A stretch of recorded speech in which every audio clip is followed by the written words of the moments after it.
want a better life for my family. What's next? I'm looking to better my career. What's next? I just graduated from high school. What's next? I dropped out of high school. What's next? I'm the first in my family to go to college. What's next? I just lost my job. What's next? I just got out of the military. What's next? I've just been released from prison. What's next? I don't know what's next for me. Don't know what's next for you? Join me, Dr. Renee Cintron, on the What's Next Louisiana podcast and discover the possibilities with Louisiana's community and technical colleges.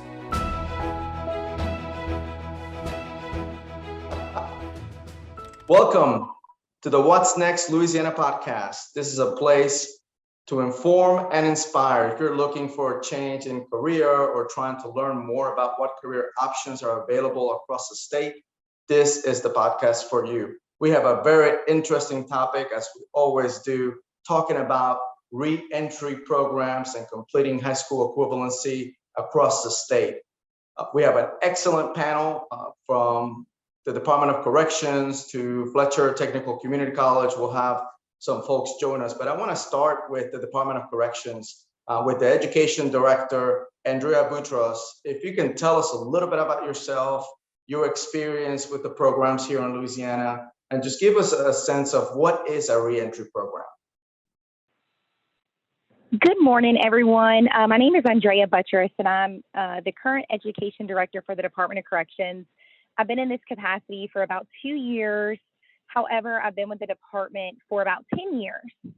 I oversee all of the education programs statewide in our 8 state prisons, and then we're in around 35 parish sheriff-run jails.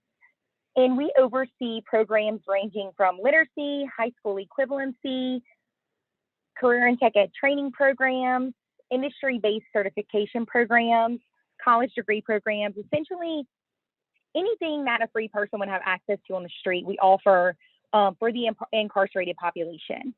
And as far as my experience with the education programs in Louisiana, I think that, it's just so important to understand that we know from statistics that if a person comes out of prison or jail with any education more than what they started with, they are 43% less likely to return to prison, which is a pretty large number. So, our mindset is anything that we can do for a person who is incarcerated is what we do. If that means that they are in the facility for 6 months and they only have time for a short-term credential program, then that is what we push them towards.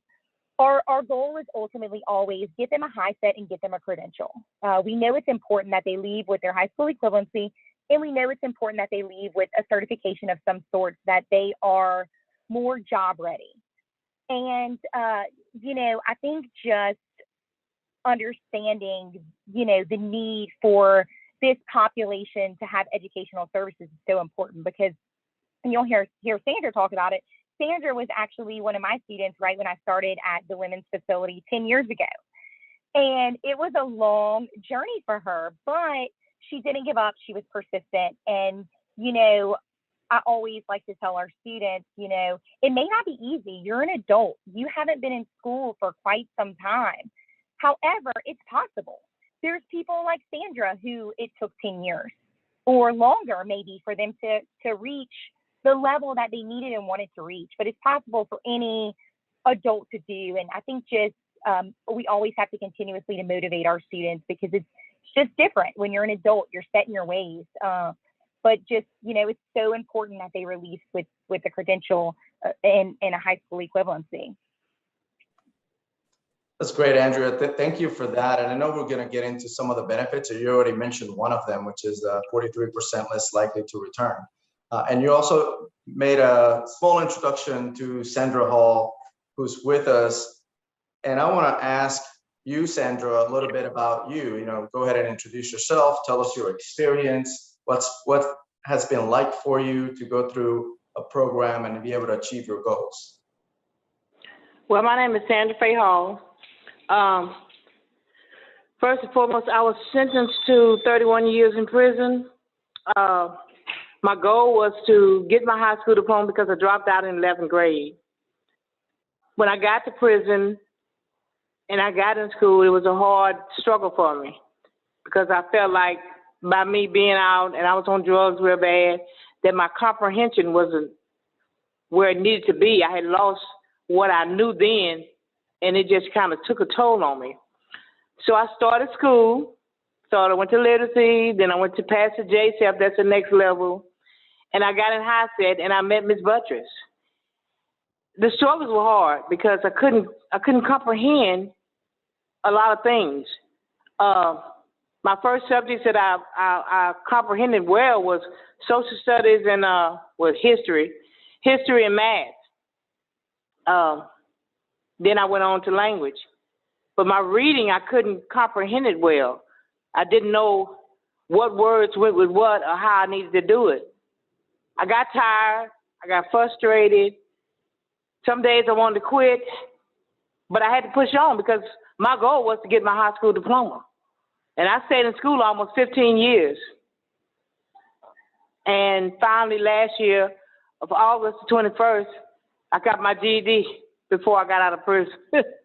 Congratulations, Sandra, and thank you for sharing that with us. And, you know, it's a long journey, but you made it there. What are you doing now? What are you up to today?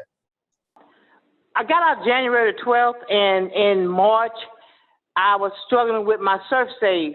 That's a experience that I learned because I worked in the kitchen at the prison for almost 19 years. So I took my surf save and I passed it when I got out recently, and I'm like devastated. I'm really devastated over this. Right now, I'm not doing anything. I worked a little part-time. I really need a job. I have a lot of qualifications. I was a Toastmaster. I finished my computer classes. I passed all my computer classes before I was released. I was, after I got a Toastmasters, I just felt like I didn't want to do anything else but just sit around while I was there in prison. But as I moved on and I struggled with, right after I got my GED, I still struggled with passing the surf save test. I took the surf save test like 7 times and I couldn't pass it. And it's dealing with food, the production of food, you know. And finally, when I got out, I set up my thing from the prison and I passed in March. But I'm looking for a job. My knowledge is here. I'm the old Sandra that knew things, could observe things, could understand things now because I've grown stronger in life. Life has been a journey. I have 3 children, and I just found them in, hold on a minute. I just found them the week before Mother's Day, and I spent 5 days with them. And I didn't know where they were, and they didn't know where I were. But we got together, and I have my 3 children back in my life. And I'm just holding on. God gonna make a way. Sandra, you said a lot there, and I'm tearing over here a little bit, and I know you are too. Yeah. And, you know, you mentioned Toastmasters. I'm a Toastmaster myself, so it's kind of good to see a fellow Toastmaster everywhere, right? And 3 kids. I have 3 daughters, so I can't even imagine having not been able to spend time with them, and you now being able to. So yes, I can only imagine what you've gone through. So thank you so much for sharing your story. Thank you for letting people know that are listening to you that it is possible. So I want to turn back to Andrea for a second, because I know that students like Sandra are everywhere. So Andrea, can you tell us a little bit about, you know, what are similarities from Sandra to other students? What are other benefits of the reentry programs, earning your high school equivalency certification, SurfSafe, as Sandra just mentioned? Anything else that you can add to what we've been talking about to make it to where Sandra's not alone. Andrea? First and foremost, just understanding that, those that leave with something, those that come out with a little bit more education than what they came in with, we know that they're less likely to recidivate. They are less likely to go back to prison. In addition to that, those who release with education are 13% more likely to find employment. So that's a pretty astonishing number when you're talking about the number of incarcerated individuals who release every year, knowing that if I was an incarcerated individual coming out, that I would be 13% more likely to find employment because of a credential earned, or because I have my HiSET, or because I enrolled in maybe a literacy program and, just increased my reading level. They're 13% more likely to find employment. I see this every day. I worked in the women's facility for several years, and that's where I had the opportunity to meet Sandra and how I know her struggles and what she went through. And, there's so many like her who, come in and think, this is it, this is my life. I'm incarcerated. Why do for me while I'm here? I'm just going to serve my time.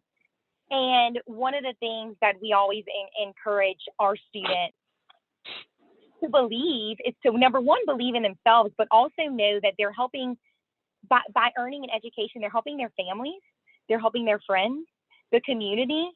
They're not just doing it for themselves, but they may have a young school-age child who needs to see their mother or father, push through and succeed. And, that may be enough motivation to keep their child or their sibling or whomever it may be from coming into a prison facility. And it's important for them to always understand that, don't just do it for yourself, do it for your family, do it for your friends, do it for the community. And, I'm a firm believer in, this day and age, getting technology in the hands of our students.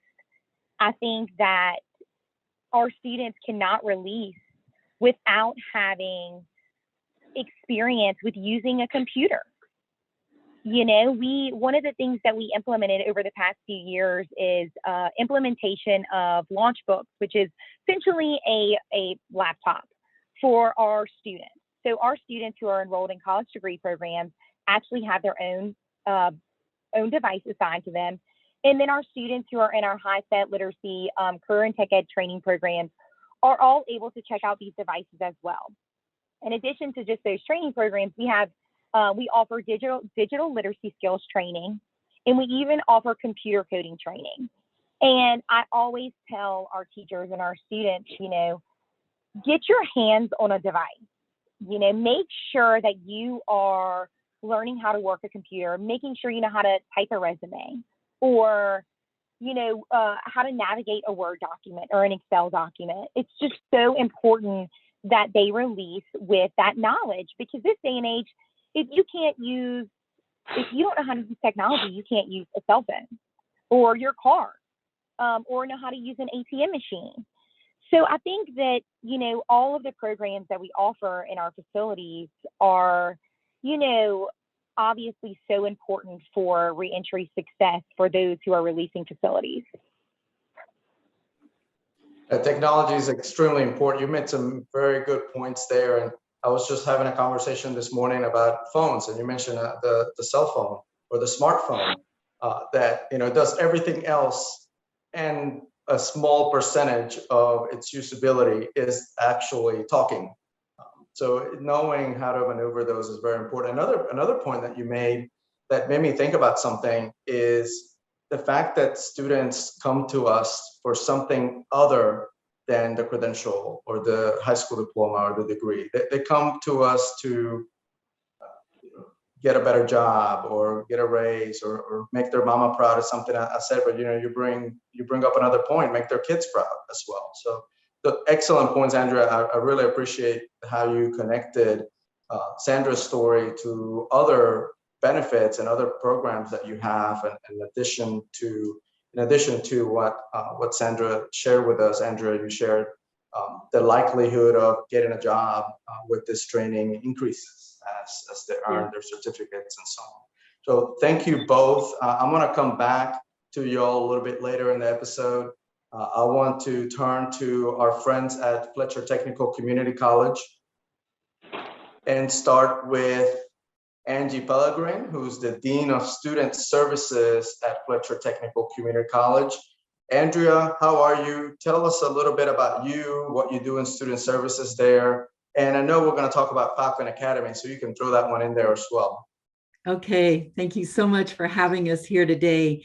Under my management at Fletcher is the adult ed program. And in our adult ed program, we also do work release, which is a Lafourche Parish program through their corrections office under Sheriff Weber. And we go in the evenings, Thomas goes, and we have a great success rate with helping them to get their HiSET. We also do GEO, which is a day program. We have Dex Dewey teaching there for Lafourche Parish, and the students there are on probation. So everything that we can try to do, to make sure that people have the chance, because like you said, we firmly believe that an educated community means, less struggle for all of us, right? Including the people that are just maybe have gone through a challenge in life in one way or the other. Sandra, I wish you the ultimate best. I'm a high school dropout too, got my GED and went to college when I was 30, and there's always hope. So I recommend to you that you find places to volunteer if you're struggling to get a job, because inevitably communities love their volunteers and you will get a job. And I know that because we also work with people building communities. So Ash and his crew, I was introduced to them by some professionals at the Louisiana Public Defender Board. We were looking at a reentry grant and realized that Goodwill already had it, structured in an amazing way. So I'm able to be part of the steering committee for the Goodwill grant. So our Thibodeaux facility does some trainings with our local corrections facility. We just had a group finish their forklift certification. We are offering more programs like that for people to get IBCs while they're still incarcerated, so that when they come out, they can get a job. I don't know how much you guys know about Ash and his group with people building communities, but they are screaming for people to get training so that they work with reentry, with veterans. You have to do community service, and it's a really tight, amazing group of people that are helping people who are in the reentry process or are still in a facility and looking to get some kind of training where they'll be able to get employed when they're done.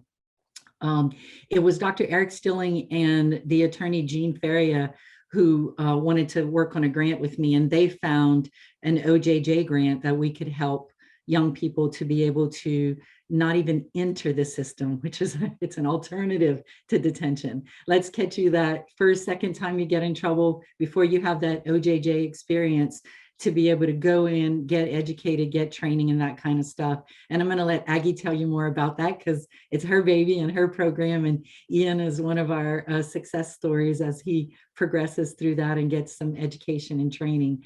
But I am so happy to be talking about this today with a great group of people, and knowing that we're doing all that we can at Fletcher. We are the only, just so you know, we are the only college who wrote for this OJJ grant. Every other person who wrote for it was a facility already serving at-risk youth. So OJJ is excited to see what we're going to do to be able to stop these kids from, going down a path that'll only cause them heartache later, and instead set them up for success. Thanks, Angie, and for the explanation, the introduction that you've just given us, but also thank you for the work that you do with justice-involved persons across, from work release to students on probation and doing those certifications before they're released. That's excellent work, and congratulations on the grant. And we're going to talk a great deal about that. And it's called Falcon Academy. We're going to talk to a couple of folks. Aggie Thibodeaux, who is the director of Falcon Academy at Fletcher Technical Community College, and Ian Petrie, who's a student himself. We're going to talk about a little bit on what is Falcon Academy. So Aggie, if you can tell us a little bit about Falcon Academy, some of the success stories that you have experienced, and then we'll turn to Ian about his participation and any tips and hints for other students. Yeah, Aggie, we'll start with you. Hi, yes, my name is Aggie Thibodeaux. I'm the director of Falcon Academy, and I have been in the role since December of 2020.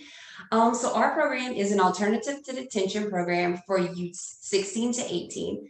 The students could not have gotten in any trouble before, so they're coming in straight off of a minor, status offense, possibly some type of misdemeanor that they need to work out, and that we have local judges and people in the community who refer our students to us. We offer them the opportunity to be able to get their HiSET. They get job training. We put them into welding or automotive or electrical here. They're also able to even get on post-secondary education. We have one student who just started taking on college classes at Fletcher. We teach them some life skills like how to budget, how to, fill out a resume, how to apply for a job. We had one student today who applied for a job while he was here, so I'm so excited for him too. And they also get a dedicated mentor. We currently have 3 people employed. Two of our employees are working on their master's in clinical mental health, and the other one just graduated with her bachelor's in PR. So she's also helping do the marketing with me. My background is in marketing. I worked as a marketing director for 10 years before this, so able to get the word out and make some beautiful information for everybody to be able to read for the program. We participate in things such as community service. Last week, we just did a food drive. We served over 75 people at our food drive last week. We do them monthly here at the Thibodeaux campus, so our students participate, and they really enjoy helping out for that as well. And because they're with our program, we also offer scholarships. So there's no cost funding for them to start their education. It's called the 5 for 6 grant. It covers the first 6 hours of classwork for them. So they come in, they're able to not have to worry about putting out any money for them to be able to start their college education. So we try to continue that with them and make sure that they have a support system. So even if they finish their HiSET, we're here for them until they turn 19. They can come, they can do their schoolwork here. They'll have a mentor to help them get everything accomplished as well. So it's kind of an all-encompassing program. Thank you for that introduction of the Falcon Academy and the work that you're doing, including the food drives that you do on a monthly basis and offering the automotive electrical programs that you have there. It's excellent work. So Ian, tell us a little bit about you and your experience with Falcon Academy. Ian Petrie, who's a student there, tell us everything that you know about Falcon Academy, your experience, and how, any hints or tips for other students. Okay, my name is Ian Petrie, and a little bit about me is that I like to go to Grand Isle with my family and go fishing crab. And what I like to do the most is sing and play games and play with my pet dogs.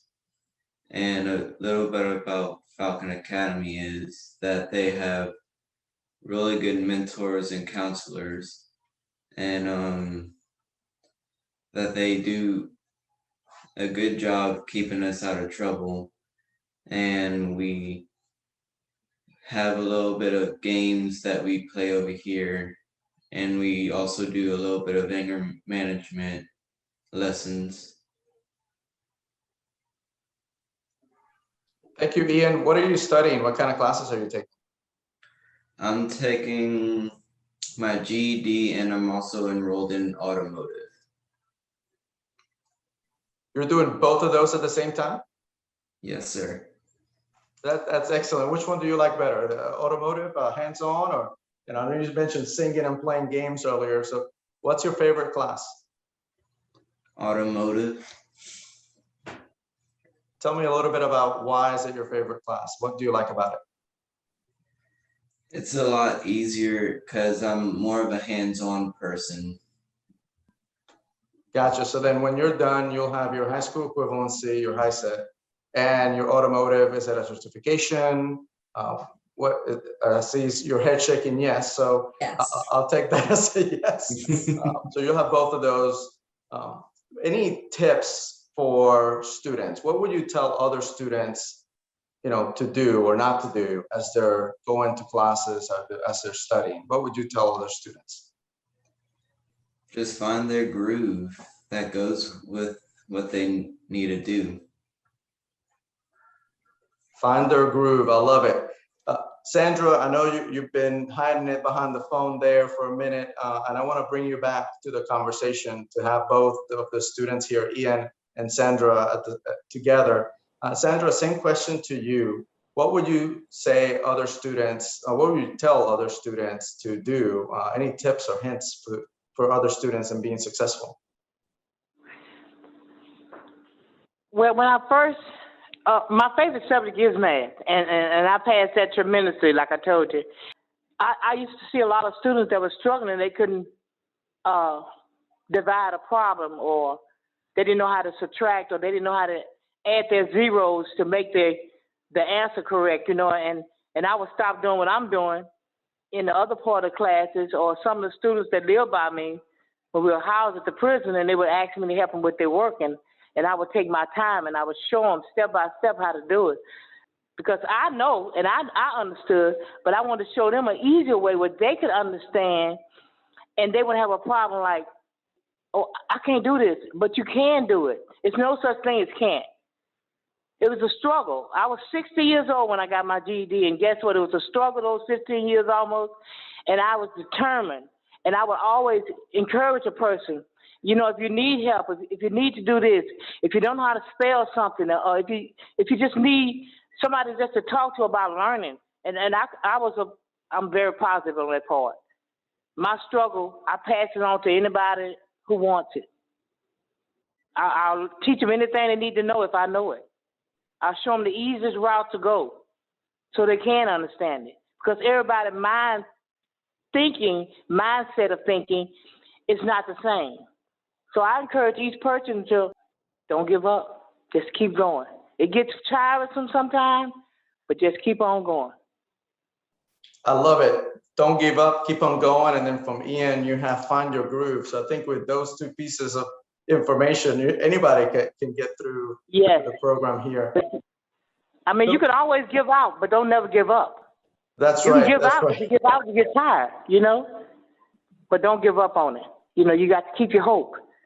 You got to know I could do this. Excellent. I think it's wonderful to hear from, two different perspectives, right? I mean, you said you earned your HiSET at 60, and Ian, being in the program, you're somewhere between 16 and 18. So, you have two different perspectives from, a wide age group there, right? There's a range of age group in between y'all. So, I mean, to see both of you make a similar recommendation to each other, it's great. I mean, to other students, it's great. So I want to ask the entire panel, and we'll stay with you, Sandra, since you're on. What's next for you? I mean, you mentioned already that you're looking for a job. So what's next for you? Well, I'm a person. My future is that I want to be able to give back to my children that I lost. I took away. I spent all those years in prison. I can't turn back the hands of time, but my goal is to just have my children back in my life, and I could, maybe one day I could buy me a home before I leave, and we can just live. We can't live like we used to, but we can live better. And I have a better future. Sandra, thank you for that. Yes. So giving back to your children and getting a house and moving forward. Like you said, you can't live in the past, live in the future. Thank you for that. I want to ask Andrea also, what's next for you? I think what would be next for me would be to the ultimate goal of, our department is, educating reentry, the importance of getting credentials and high school equivalencies in the hands of our students before they release. And I think long term, my goal and our department's goal would be more technology implementation.